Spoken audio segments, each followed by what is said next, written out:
right, ladies and gentlemen, those are the chants of what do we want dead cops, when do we want them now? And before we get to Ira Straus, I just feel it's incumbent upon me to bring you the closing numbers from Wall Street. The Dow closed over 18,000 for the first time ever at 18,024, up 64 points.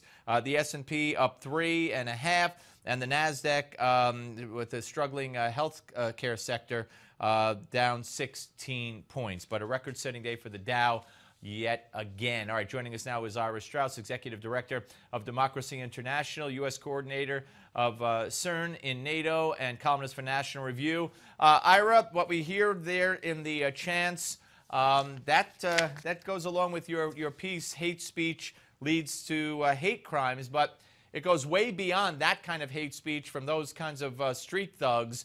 As you point out, it's the media, it's elected officials, it goes all the way, I believe, to the president. You're absolutely right. It goes all the way to the top.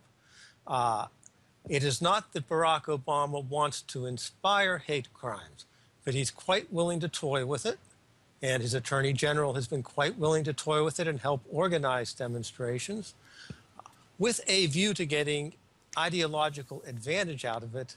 You may recall a book by Tom Wolfe, Radical Chic and Mau Mauing the Flag Catchers, 4 decades ago, about how liberals in government use radicals in the street, and radicals in the street use liberals in government to try to play each other for advantage. Now, we're talking about left-wing liberals in government, not just your Hubert Humphrey moderate, authentic American liberal. And this is happening now. The Mau Mauers are inside the White House. It was pointed out years ago we elected Barack Obama because he wasn't Jesse Jackson.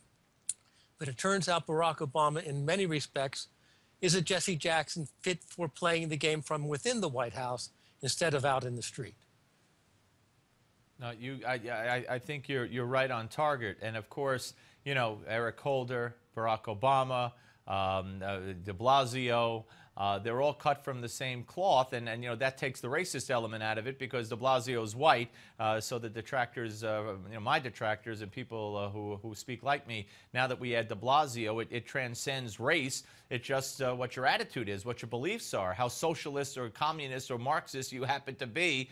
Right. And of course, we know about de Blasio's history with supporting the Sandinistas in Nicaragua, and of course, getting married in Cuba to support Castro. But his disdain for the police, what we saw, Ira, takes the cake, because for a mayor to stand next to his police commissioner as this NYPD guards him and his family and says that there's been a history of racism in this department going back decades, and I'm afraid that the cops are going to hurt my son, I couldn't believe what I was hearing.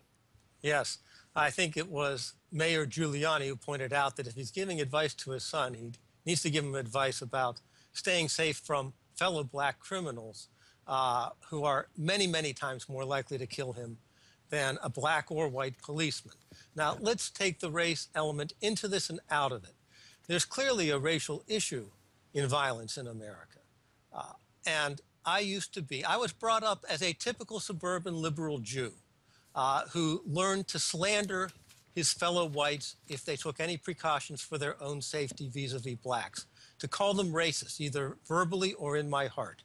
I was used to slandering. I was used to hate speech. It was the way of life I was brought up on as a liberal Jew. And then I learned a bit about reality. I obeyed the injunctions of the media not to walk to the other side of the street when blacks are coming down on the other side.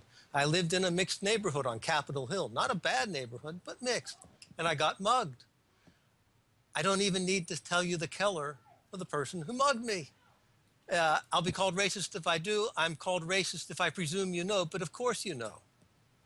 Then in Arlington, Virginia, a safer neighborhood, but also some mixture. Well, Ira, let me point out that I'm assuming I know, because I assume what you're saying, but also if you're talking about Washington, D.C., with an overwhelmingly minority population, that's why I would assume and guess that first, because it would follow statistics. But go ahead. Yeah, you also assume from the context of the conversation.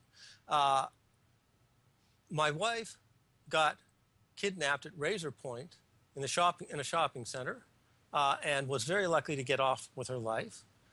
Again, interracial crime. Fortunately, she came out of it uninjured. Now, from these experiences, I don't draw huge general conclusions, but I do draw the conclusion that people need to protect themselves and to make reasonable precautions for their safety. And the media that tell us not to are encouraging us to put ourselves in danger, encouraging us. And Ira, many of those media carry guns or have security and drive around in a sheltered life. Sure. Ira, thank you, sir. There Thank are you. We'll do it victims. again. Okay. Up next, George Pataki, folks. Don't go away.